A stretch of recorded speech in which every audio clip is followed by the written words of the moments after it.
Mag-iwan ako sa yung pera para makabili kang gamot. Ha? Ito 1,000.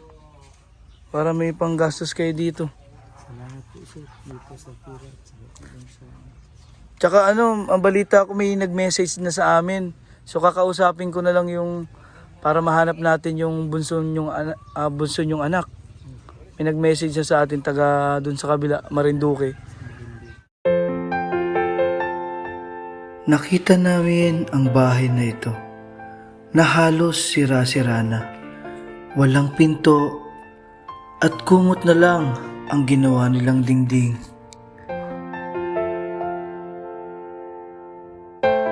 Sira-sira na rin at halos wala ng bubong ang kanilang tahanan.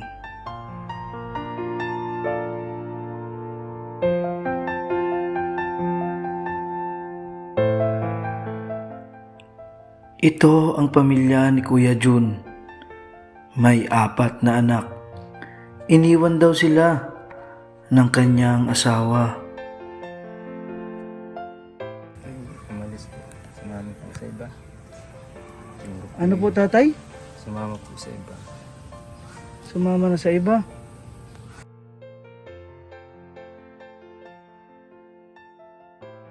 Nag-iyak siya pagising sa umaga.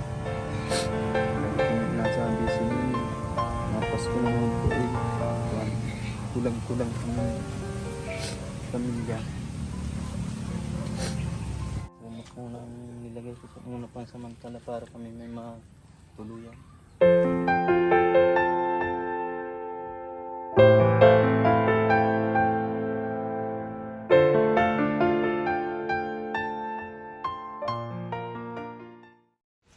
Magandang hapon po. Don't scares. Mag-update tayo sa bahay na pinapagawa natin. Malapit na matapos. Ito ay pang 12 days na ng ating pagsasaayos at saka yung plano nating maiayos din yung kanilang CR. Ngayon ko tatanungin si Boss Gary tsaka yung dugsungan dun sa likod na kusina.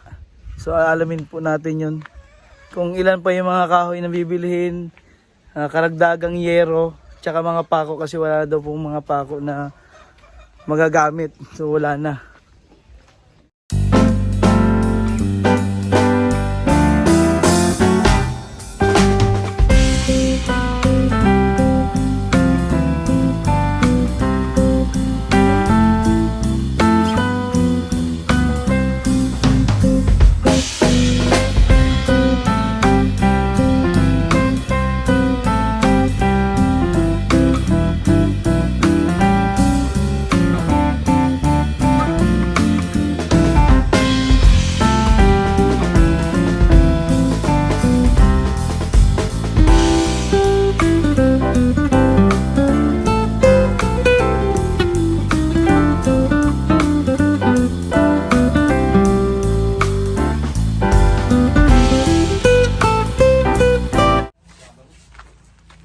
Ito, nag-finishing na po sila ng yung half body ng semento. Ito pa lang yung harap. Tapos na floringan na rin.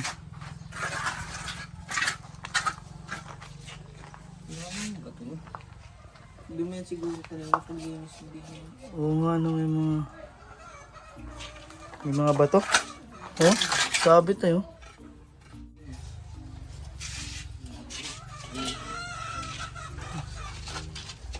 Ikaw, Boss Jun, marunong ka na niya magganyan? Na-obserbahan mo muna paano. Yan ang ganyan.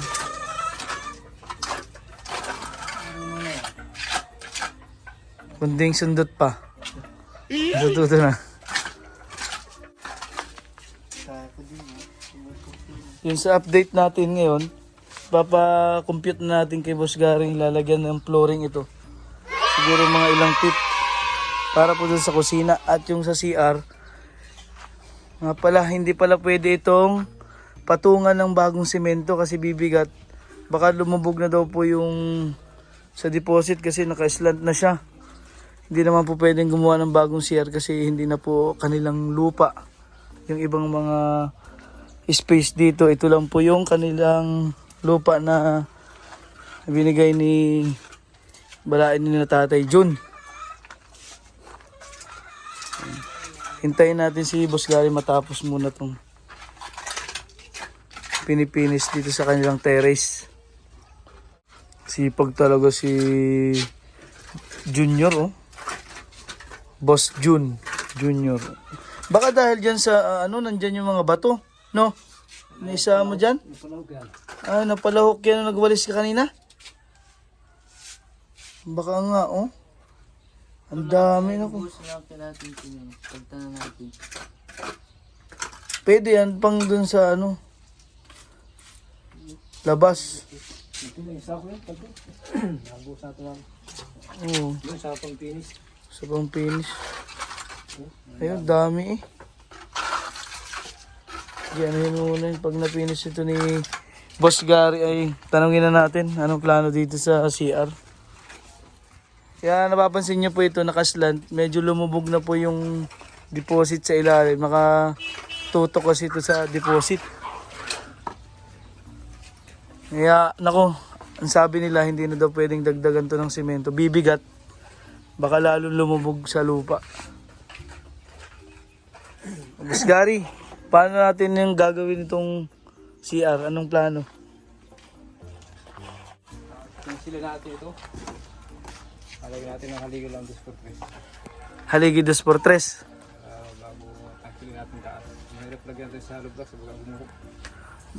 Sabi ni Boss Gary, baka daw po gumuho kung papatungan ng panibagong hollow blocks. Bibigat kasi baka lalo lumubog. Ano ang gagamitin nating pintuan?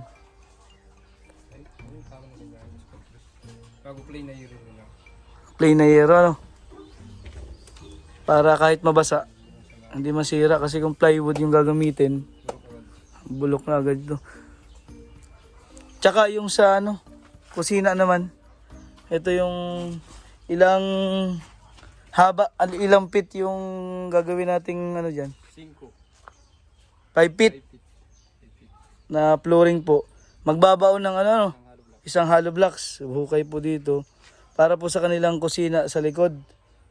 So ilang simento pa ang kulang na bibilihin natin? Mga 5 bag pa. 5 bag. Kasama Yung yung finish sa loob. finish sa loob. Kasi hindi pa po na pipinish yung loob. Ganito pa. 3 hero. Sakto na yung 5 bag na simento. May dalawa pa tayo dyan. At tayo ay meron pang natitirang yero na 7 feet. 2. So yun po ang gagamitin na lang sa bubong CR. Huli ka pa isa. Bibili pa tayo ng isa pang yero na 7. Tapos yung bububong natin dito sa kusina ay anong haba? 6, 3.6 3 size. daw ang haba. Okay na yun, 3.6. Hanggang din sa patay sa 3 piraso po nun, isang 7 feet na yero. Tapos yung mga 2x2 ulit, Hindi tayong kahoy dito na gagamitin sa kusina. 2x2. Sakto na ba ang 10 2x2? Talaga siya. Kasama yung sa CR. Ay yung 2x3 na panghaligi. Diyan ay 12 ang haba. 2x3, 8 piraso. 8 pirasong 2x3, 12 ang haba. 12 feet. Ay yung 2x2, gano'ng kahaba? 10 lang. 10 tapos 10 piraso. Ay yung mga kulang natin mga Ito yung pako pa. 2x3 pa tayo dito. Ay oo, dito pa pala. Ay, 10 piraso. 10 din ang haba. edi pagplasin na natin, ilang 2x3 lahat-lahat? 20. 18. 18 Bago 10. na 2x3. Ang haba ay 12. 12 yung 8. 10 yung 10 feet. 10 din. 10 piraso. Tapos yung 2x2, 10 10 piraso lang, konti lang yun. 10 lang haba. Ay mga pako pa daw. Check din natin, Boss Gary, ano pa yung mga kulang na pako. Para isang deliver lang dito. Malayo po kasi itong lugar na ito. Mahal din ang bayad sa pahakot. Yan, marunong na si Boss Jun gumawa ng bata. Yung itong itong simento, pang finish. Ito sa Madami natututunan. Liters lang, 2 kilo. Ditres, 2 kilo. Ay, yung umbrella nail. Meron pa kasi na ito. Sigurado ka siya na kasi bubong nito tapos bubong pa nung Ito, dyan ang kwan na. Ilang piraso na ito. bubong ng kusina, bubong ng CR. Hindi na 1 kilo. 1 kilong umbrella nail. Ano pa? Yung pangbubong? Para hindi ano yung butas? Volcasil. Bulkasil, isa. Tsaka yun, gaano pala kalapad? Yung steel plate o yero na gagawin natin pintuan din. Ay, isang sugat mo. No? Ay, isang sukat nun pag bumili. Isang parang plywood din. Ganun pala. Yung manipis nun. Tayo nga pili. Kung anong gusto niyo, kung makapal o manipis. Kumakapal. Ayun lang, hindi na sugat yun. Kaso, yung gagamitin natin dito, may tubo ito na 2x3. Anong plane dito? Ano din? Yung yero din, di ba? Yero na kasi hindi nga pwedeng gamitin yung plywood din sa CR. Hani, baka ilang pirasong steel plate. Kasi paikot palibot yan. Sigurado ka yung tres lang na pako ang abilhan? Hindi mo na kailangan mga dos.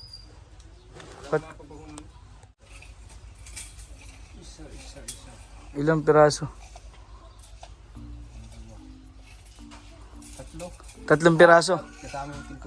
Oo, may pintuan pa ito. So 4 na piraso po ang bibili natin nun. Wala mapalupit. Oh, yun lang yung mga kulang. Baka napapansin niyo po si Tatay Jun ay may sakit yung mata pa rin niya, hindi pa magaling. Puntahan natin si Tatay Jun dito sa nakahiga. May sakit pala ito.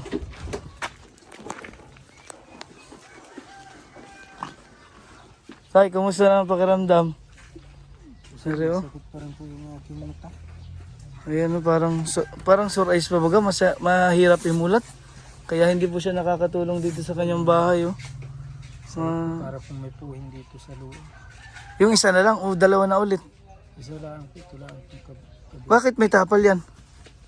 Ano po, pinatawasan ko kahapon. Pinaalbularyo mo? Mag-iwan ako sa yung pera para makabili kang gamot. Ha? Ito 1,000. Para may panggastos kayo dito. Salamat po sir, dito sa pira. Tsaka ang balita ko may nag-message na sa amin. So kakausapin ko na lang yung para mahanap bunso yung anak. May nag-message na sa atin taga dun sa kabila, Marinduque. Babalitaan ko kayo. Kasi nag-message na. May kumukontak na sa atin para tulungan tayo mahanap yung anak yung nawawala o pinaampon. Hindi natin alam kung nasaan. Makita na yung kabunsuhan kong anak na babae para buo na silang magkakapatid. Dahil yun po ang inaalala ko talaga. Yung kabunsuhan namin anak na. Dahil balita ko po, pinaan po ng aking asawa. Ay yun lang po nga hindi namin alam kung kanino binigay, kung kanino pinaampon. Sige, hahanapin natin. Sige po. Hindi tayo susuko, ano. Basta ang mahalaga, magpagaling muna kayo. Ibili nyo ng gamot yan, ipabili mo sa iyong anak. Para gumaling ka na at huwag ka munang umano dito sa mga simento. Kasi yung alikabok yan, baka yan yung maapekto sa mata mo, ha? Sige po. Sige po, maraming salamat po sir dito sa tira. Sa mga nagbibigay. Bisa bili agad ng gamot. Sige po.